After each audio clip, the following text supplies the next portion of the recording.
ও মায়েরা, কশ্যপ মুনি, সেই কশ্যপ মুনির দুইজন স্ত্রী ছিলেন। মানে যাকে বলা যায়, আস্তে আস্তে আস্তে মাই, কথা নয়, একদম কথা নয়, একদম কোনো কথা নয়। দুই সতীনের ঘর, মানে কেমন বুঝতে পারছেন তো মা? যার হয়েছে সে ছাড়া আর কেউ অন্য কেউ বুঝবে না। দুই সতীন যার ঘরে আছে, সে যে কি যন্ত্রণা সেই জানে। ঠিক তেমনি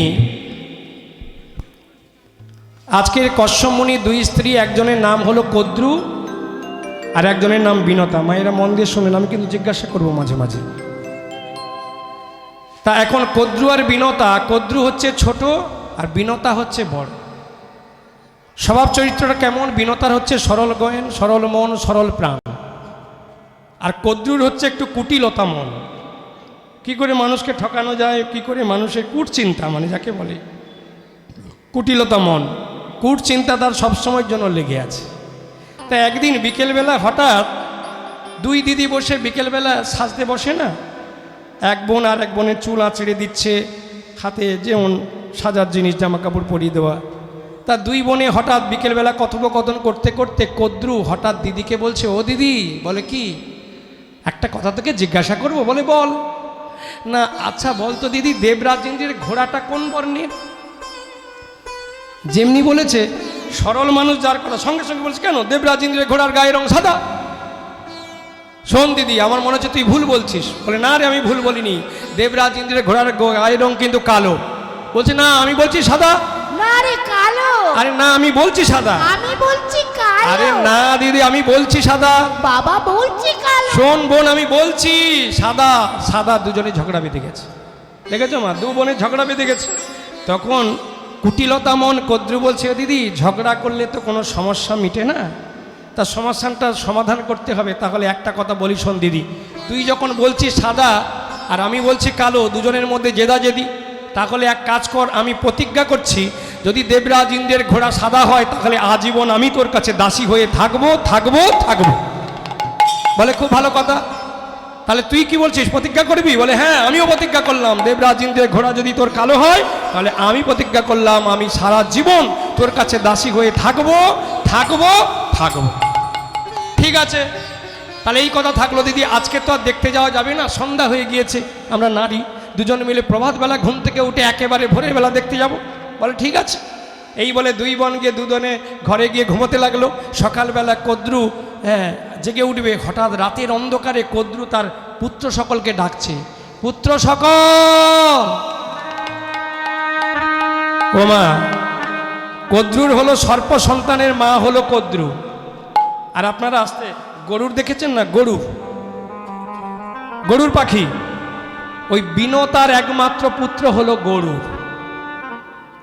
এখন কদ্রু এখন সর্পগণকে ডাকছে, এই পুত্র সকল, তোমরা শোনো, আমি তোমাদের ডাকছি। বলছে মা, তুমি আমাদের ডেকেছো?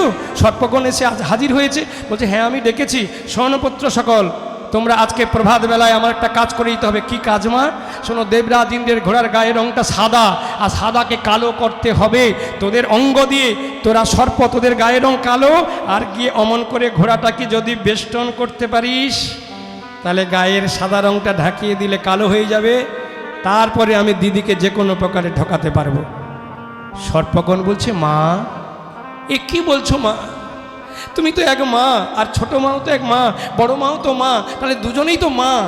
কিন্তু তুমি ছোট মা হয়ে বড় মাকে কেন ঠকাতে চাইছো? এই, সে কৈফিয়ত আমি তোদের দেব না। আমি মা, আমি যা বলেছি আমার কথা তোদের শুনতে হবে হবে হবে। ঠিক আছে মা। সর্পগণ গিয়ে ঘোড়াটিকে বেষ্টন করছে, সাদা অঙ্গটাকে ঢাকিয়ে, তাদের অঙ্গ দিয়ে পুরো বেষ্টন করে করে একেবারে ঢাকিয়ে দিয়েছে। সকালবেলা কদ্রু দিদি বিনতাকে ডেকে নিয়ে যাচ্ছে, দুজনে মিলে চলেছেন। মা, দিদি চল এবার আমরা দেখে আসি। এই বলে কদ্রু মনে মনে কুটিলতা মন, মনে মনে ভাবছে যে ঘোড়াটি তো ওপারে রয়েছে, একটা ছোট্ট সরোবর আছে, আমি কাছে না গিয়ে সরোবরের এখান থেকে দেখাবো, তারপর যদি যেতে হয় তখন দেখা যাবে। দিদি তো সরল মানুষ, সরল মানুষকে যে কোনো ঠকাতে পারে। কাঁধে হাত দিয়ে একটা ছোট্ট সরোবরের পারে গিয়ে বলছে, আচ্ছা দিদি, ও দিদি, আরে এই দেখো দেখো দেখো। কি বল? আচ্ছা ও দিদি বলো তো, ওই দেখতে পাচ্ছ? হ্যাঁ হ্যাঁ। ওই দেখো ঘোড়াটে কালো না? কালো তো? তাহলে ঠিক আমি তোমাকে বলছি, দেখো তুমি আর ভালো করে দেখো, তখন কিন্তু বলবে না। ওই দাঁড়িয়ে আছে ঘোড়াটি, একেবারে কুচকুচে কালো।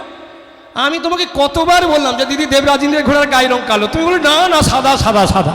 তাই এবার বলো ভালো করে দেখো, তখন কিন্তু বলবে না দিদি। দিদি বলে হ্যাঁ তো আমরা সবাই শুনেছি দেবরাজ ইন্দ্রের ঘোড়ার গায়ের রং সাদা, কিন্তু আজকে কালো। হয়তো কালোই হতে পারে, সরল মানুষ তো, যা বুঝিয়ে দিয়েছে তাই হয়েছে। সরলই হতে পারে, কালোই হতে পারে। চল বোন ঘরে ফিরে যাই, আর কি হবে বলো দিদি, আর বা গিয়ে কি হবে, চলো ঘরে চলে যাই। এই বলে দুই বোনে বাড়ি ফিরে এলো। সেই দিন থেকে ছোট বোনের কাছে বড় দিদি দাসী বৃত্তি করতে লাগলো সারা জনম। একদিন নয়, 2 দিন নয়, 12-14 বছর ধরে ওই দাসী বৃত্তি করছে। কিন্তু বলুন তো মা, মায়ের কষ্ট, মায়ের যন্ত্রণা, মায়ের দুঃখ কারা বোঝে?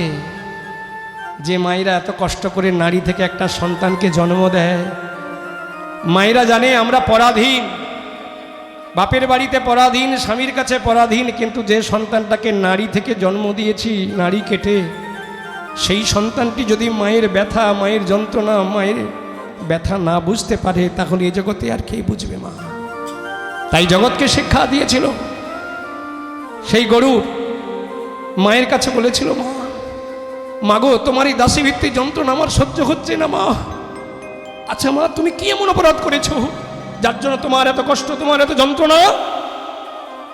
এর কি কোনো উপায় নেই বলো না মা? মা কেঁদে কেঁদে বলছে, ওরে খোকা, একটা উপায়, আমি যে প্রতিজ্ঞাবদ্ধ তোর ছোট মায়ের কাছে, আমি প্রতিজ্ঞা করেছি। প্রতিজ্ঞা করেছ বলে তার কি কোনো উপায় নেই বলো না মা? আরে আছে একটা উপায়। শোন ছেলে, তুই যদি ছোট মায়ের কাছে গিয়ে হাত জোড়ো করে বলিস, মা গো আমার দাসিত্ব মোচনের জন্য আমার মায়ের এমন কোনো কাজ আছে পৃথিবীতে, তুমি আমাকে বলো, আমাকে কত কষ্ট হোক আমি করে দেব তোমার, কিন্তু আমার মাকে মুক্তি দেবে। সেই গরুর ছুটে গেল মায়ের কাছে, ছোট মায়ের চরণ ধরে কেঁদে কেঁদে বলছে, মা গো, ওগো মা, আমার মায়ের দাসিত্ব মোচনের জন্য এই পৃথিবী থেকে কোনো কাজ নেই, বলো মা, আমি করে দেব। তুমি যদি আমার মাকে মুক্তি দাও। ও দেখো গো, ছেলে এখন বড় হয়েছে, মায়ের কষ্ট, মায়ের যন্ত্রণা সহ্য হচ্ছে না, ছেলে এসেছে তার মাকে মুক্তি করাবে বলে। হ্যাঁ খোকা, ঠিক আছে, আছে ব্যবস্থা আছে, তুই নিয়ে যাবি তোর মাকে মুক্তি করে, সেটা ভালো কথা। তবে একটা কথা শুনে রাখ, একটা মাত্র উপায় আছে। তুই যদি স্বর্গ থেকে অমৃত ভাণ্ড এনে দিতে পারিস, তাহলে আমি তোর মাকে মুক্তি দেব, মুক্তি দেব, মুক্তি দেব। সে কি অমৃত ভাণ্ড, আর কি কোনো কাজ নেই? না, আর কোনো কাজ নেই, একটাই কাজ। যদি অমৃত ভাণ্ড এনে দিতে পারিস, তাহলে আমি তোকে মুক্তি দেব, আমি তোর মাকে মুক্তি দেব। গরুর চিন্তা করলো, যত কষ্ট হোক, যত দুঃখ হোক, আমাকে অমৃত ভাণ্ড আনতে হবে। যতই কষ্ট হোক, যত দুঃখ হোক, নারায়ণ, ওগো কৃপাময়, ওগো করুণাময়, এ জগতে তুমি ছাড়া আমার আর কেউ নেই, দাও না করুণাময়, আমার মায়ের দাসিত্ব মোচন করবার জন্য বলো না মা। ওগো করুণাময়, আমি যে বড় নিরাশা সাগরে, আমি ভেসে বেড়াচ্ছি, দয়াময়, আমার মাকে মুক্তি করার জন্য দাও ঠাকুর। নিরাশা সাগরে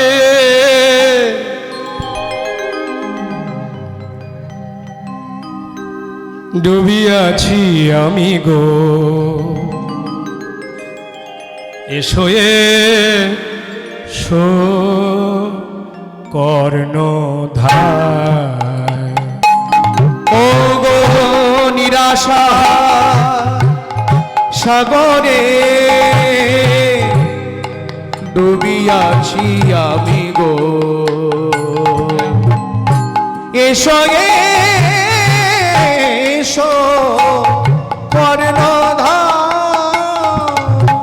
নিরাশা সাগরে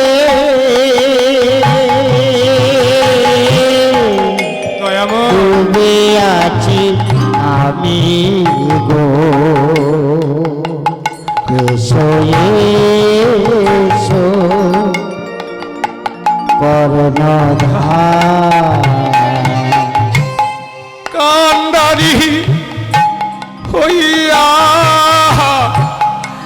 রাখো ভাগারে, কান্ডারি হইয়া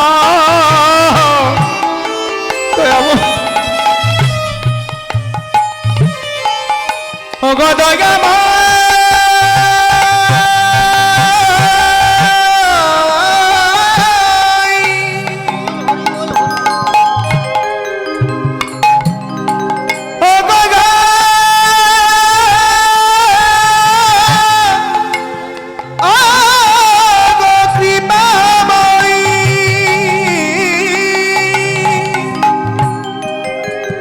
শুনেছি তুমি নাকি দীন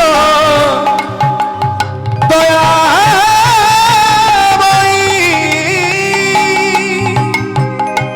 শুনেছি তুমি নাকি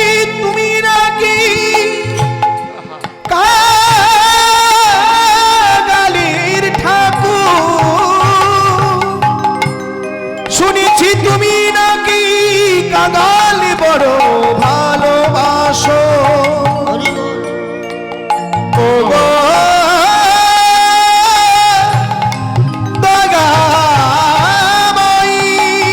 এই দাসীর প্রতি কর করুণা,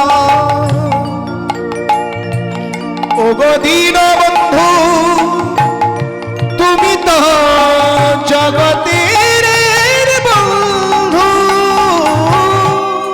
কান্ডারি হইয়া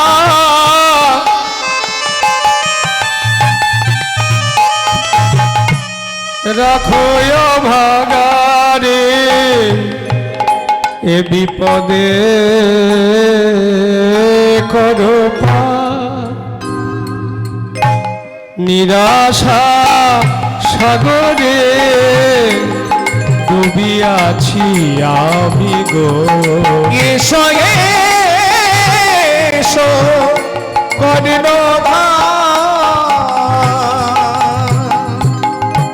করুণার সাগরে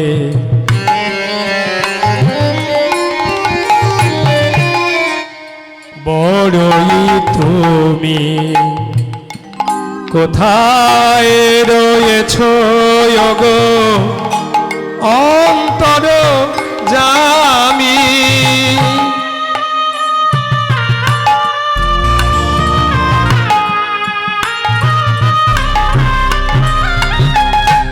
করুণার সাগরে বড়ই তুমি কোথায় রয়েছ ওগো অন্তর জামি।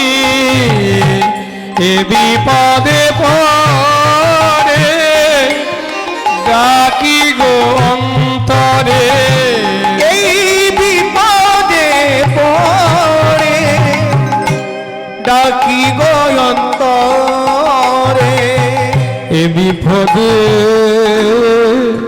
করো পার করো পার করো পার, নিরাশা সাগরে তুমি আছি আপনি গো, চলে কর্ণধার। হে নিরাশা সাগরে ডুবিয়াছি আমি গো, এসো এসো কর্ণ নারায়ণ দয়াময় একবার দেখা দাও দেখা দাও। শ্রীমদ্ ভাগবত গীতায় বলেছেন মা, যে যথামং প্রবদন্তে তাং তথৈব ভজম্যহম মম বর্তানুবর্তন্তে মানুষ্য পার্থ সর্বস্ব। যদি কোনো ব্যক্তি কায় মন বাক্যে মন প্রাণ জীবন যৌবন সমর্পণ করে গোবিন্দের চরণ স্মরণ করে গো মা, ভগবান কখনো স্থির মেরে থাকতে পারে না। ভগবান ছুটে আসে ভক্তের কাছে। দেখেছেন মা, কোনো ভক্ত ভগবানের কাছে ছুটে গেছে ভগবান পেয়েছে? পায়নি। ভক্ত ডেকেছে ঘরে বসে, ভগবান ছুটে এসেছে ভক্তের কাছে। তাহলে ভগবান ভক্তাধীন ভগবান কেন বলেছেন আমার চেয়ে আমার ভক্ত বড়? ভক্ত মোর মাতা পিতা, ভক্ত মোর গুরু, ভক্তরা দেখেছে আমায় বাঞ্ছা কল্পতরু। ভক্ত যেদিন সেবা দেয় সেদিন সেবা পাই, ভক্ত যেদিন না দেয় সেবা সেদিন যে আমি উপবাসে রই। তাই ভক্তমণ্ডলী, ভক্তিমতী মায়েরা গরুরের ডাকে সন্তুষ্ট হয়ে সঙ্গ নারায়ণ এসে বলছে, গরুর এত ডাকাডাকি কেন? কি প্রয়োজন? কি চাইছো? হে নারায়ণ, এসেছো নারায়ণ, দয়া করে এসেছো, আমার মায়ের দাসিত্ব মোচন করতে এসেছো দয়া নারায়ণ। আমি যে শুধু অমৃত ভাণ্ড চাই। কি অমৃত ভাণ্ড? না না না না, সে হতে পারে না। শোনো, তুমি যা চাইবে আমাকে তাই দিয়ে দিতে হবে, তা তো কথা নয়। অমৃত ভাণ্ড যাকে তাকে দেওয়া যায় না। তুমি আর কিছু চাও তাই বলো। না প্রভু, আমি আর কিছু চাই না অমৃত ভাণ্ড ছাড়া। তাতে যদি আমার প্রাণ চলে যায়, আপনি বলুন কি করতে হবে? জলে স্থলে আগুনে কি তপস্যা করতে হবে বলুন, আমি তাতে করব। তবু আমার মায়ের দাসিত্ব মোচন করুন। ভগবান চিন্তা করলেন এমন ভক্ত যে আত্মসমর্পণ হয়ে গেল মা, যে আপনি যা বলবেন আমার দেহ মন প্রাণ জীবন যৌবন সমর্পণ করে দেব, তবু আমায়। শ্রীমদ্ ভাগবতে উদ্ধব সংবাদে ভগবান কৃষ্ণচন্দ্র বলেছিল উদ্ধবকে, নববিধা ভক্তির সবচেয়ে হলো আত্মসমর্পণ। শ্রবণং কীর্তনং শরণং বন্দনং পাদ সেবনং অর্চনং দাস্য সখ্য আত্মনিবেদনম। এই যে আত্মনিবেদন যদি কারোর আত্মাটা দেহ মনপ্রাণ নিবেদন করে দেয় মা, তাহলে ভগবানের কাছে আর ভগবানের হাত পা বাঁধা হয়ে যায়। নিতাই গৌর প্রেমানন্দে হরি বল হরি বল হরি বল। ভগবান স্থির থাকতে পারল না, গরুরকে বলছে, গরুর এই নাও অমৃতের কলসি, এই অমৃত কলসি নিয়ে তুমি যাবে কুশের বাগানে রেখে দিয়ে তোমার মায়ের কাছে গিয়ে বলবে, মা গো আমি অমৃত ভাণ্ড এনেছি মা, এই নিন অমৃত ভাণ্ড আর আমার মায়ের দাসিত্ব মোচন করুন। তারপরে আমি যা করার করব। ভক্তমণ্ডলী, ভক্তিমতী মায়েরা অমৃত ভাণ্ড মাথায় করে নিয়ে ছুটতে ছুটতে নিয়ে গিয়ে কুশের বাগানে রেখে দিয়ে মাকে ডাকছে, মা গো ছোট মা, আমি অমৃত ভাণ্ড এনেছি মা। কি তুই অমৃত ভাণ্ড এনেছিস? সত্যি যদি তুই অমৃত ভাণ্ড এনে থাকিস তাহলে আমি তোর মাকে মুক্তি দিলাম, মুক্তি দিলাম, মুক্তি দিলাম।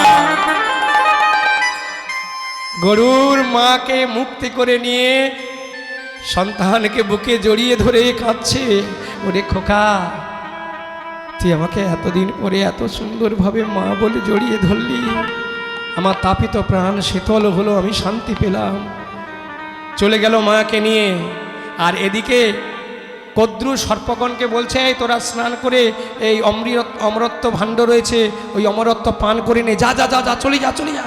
সর্পগণ ছুটে এসেছে অমৃত পান করবে। আর এমন সময় শিহরি ওই আকাশ থেকে ওই অমৃত ভাণ্ডের কাছে এসে সবার সম্মুখে অমৃত ভাণ্ডটা নিয়ে চলে যাচ্ছে। শিহরি, শিহরি অমৃত ভাণ্ড নিয়ে যাও না, শিহরি নিয়ে যাও না। কেন শুনবে? অমৃত ভাণ্ড নিয়ে চলে গেল। আর এদিকে মা বলছে ছেলেদেরকে, বলে এই খোকা তোরা দেখ, যদি ওই কুশের গায়ে ছিটে ফোটা অমৃত লেগে থাকে তাহলে তোরা জিহ্বা বার করে একেবারে চেটে পরিষ্কার করে নি, যা যা যা যা। সর্পগণ ছুটতে ছুটতে গিয়ে জিহ্বা বার করে চাটতে শুরু করলো। আর মায়েরা জানেন তো, ওই যে সাধ্য বাড়িতে লাগে যেটা আংটি বানানো হয় ব্রাহ্মণরা করে, কুশ, ওই কুশের যে ধারালো আঘাত, সেই আঘাতে জিহ্বা দুই ভাগে ভাগ হয়ে গেল সর্পগণের, কিন্তু অমরত্ব আর পেল না। ভক্তমণ্ডলী, ভক্তিমতী মায়েরা, লোভে পাপ আর পাপে মৃত্যু। কুশের আঘাতে সর্পগণের জিহ্বা দুই ভাগ হয়ে গেল, ছটপট ছটপট করতে লাগলো, কিন্তু আর পেল না। কদ্দু দেখেছো কত চালাকি করেছিল। এই জন্য বলে না মা, চালাকির দ্বারা কখনো মহৎ কাজ হয় না, হয় না, হয় না। সেই আজকের কালিয়নাগ গরুর সঙ্গে কালিয়নাগ সর্পগণের যুদ্ধ হচ্ছে। গরুর কি করেছে, একটা সর্পকে ধরছে, ন্যাজ ধরে একেবারে আছাড় দিয়ে মেরে ফেলছে। সর্পগণ বলছে, দাদা তুমি তো আমাদের দাদা, তাই না?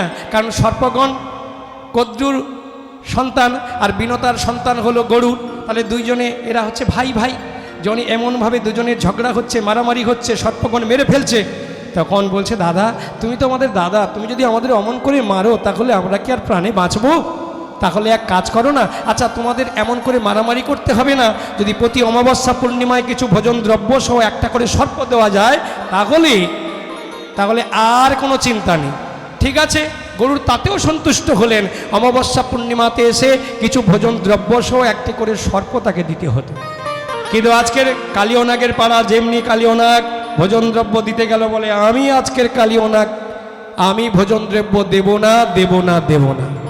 যখন দেব না বলেছে, সঙ্গে সঙ্গে কালিয়নাগকে ওই গরুর তাড়া করেছে, আর সঙ্গে সঙ্গে কালিয়নাগ যাচ্ছে এগিয়ে, গরুর পেছনে তাড়া করছে, আর কালিয়নাগ যেতে যেতে বৃন্দাবনে প্রবেশ করেছে, আর গরুর ওই বৃন্দাবনে এক পা দিতে যাবে, থমকে দাঁড়িয়ে পড়েছে। কেন মা? পূরবের কথা মনে পড়েছে গরুরের, কারণ কিছুকাল আগে ওই বৃন্দাবনে ছিল একটা হ্রদ, ওই হ্রদে মৎস্যগণ বাস করতেন মা, আর গরুর কি করতেন, বৃন্দাবনের ওই মৎস্য ধরে ধরে খেতেন।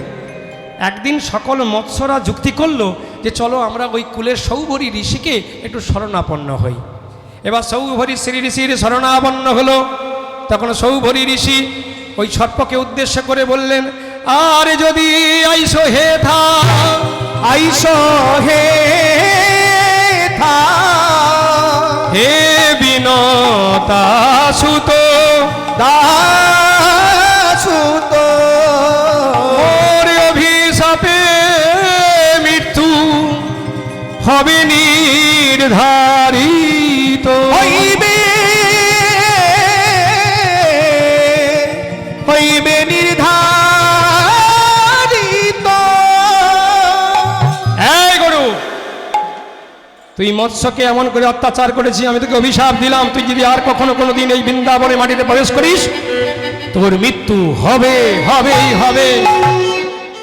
ওমা, গরুর সেই কথাটা মনে পড়েছে, আর বৃন্দাবনে প্রবেশ করতে পারলো না, গরুর চলে গেল। আর সেই কালিয়দহে কালীনাগ মনের আনন্দে আজকে রাজ্যত করছে যে আমার এত বিষ, 400 যোজন পরিধির মধ্যে কোনো পশু পাখি কীট পতঙ্গ বৃক্ষ তরুলতা কেউ থাকবে না, আমার বিষের তাপে তারা সবাই পুড়ে ছাই হয়ে যাবে, একেবারে সকলে বৃন্দাবনে কেউ থাকবে না। কিন্তু আজকের মনে করুন মা, ওই যে কালিয়নাগ সেই মনের আনন্দে বাস করেছে, গোবিন্দ চিন্তা করলেন ওই কালিয়নাগকে আজকের যে কোনো প্রকারে দমন করতে হবে। কেন? যতবার আমি কালিয়নাগকে দমন করব এসেছি মা, তখন দাদা আমাকে বারবার খেলা করতে করতে আস্তে আস্তে বলতো, এই ওই দিকে যাস না, এদিকে খেলা করবি কিন্তু ওই দিকে যাবি না। কিন্তু আজকে কে নেই মা? দাদা নেই, বলরাম নেই। দাদা যখন নেই তাহলে ছোট ছেলেমেয়েরা মনের আনন্দে আমরা যেমন খুশি তেমন খেলবো, আর দাদা যখন নেই কোনো ভয় নেই, ভয় নেই, ভয় নেই। এই বলে গোবিন্দ আমার কি করলেন, সখাগণকে মনের আনন্দে খেলা খেলতে খেলতে তাদের বিষ্ণুময়ায় তৃষ্ণার্থ করালেন। কেন? এর একটা উদ্দেশ্য আছে মা। ভগবান চিন্তা করলেন যে আমি যদি কালিয়নাগকে সরাসরি মারতে যাই তাহলে জগৎকে আমি কি শিক্ষা দেব, কিন্তু এই সখাদেরকে খেলা খেলতে খেলতে এরা তৃষ্ণায় কাতর হয়ে যাবে, বিষ্ণুময়ায় তৃষ্ণার্থ করিয়ে এরা পিপাসার জন্য কাতর হয়ে ওই জল পান করবে, বিষজল, ছটফট ছটফট করে এরা মৃত্যু প্রায় ঢলে পড়বে। তখন আমি ক্রোধ হয়ে তখনই কালিয়নাগের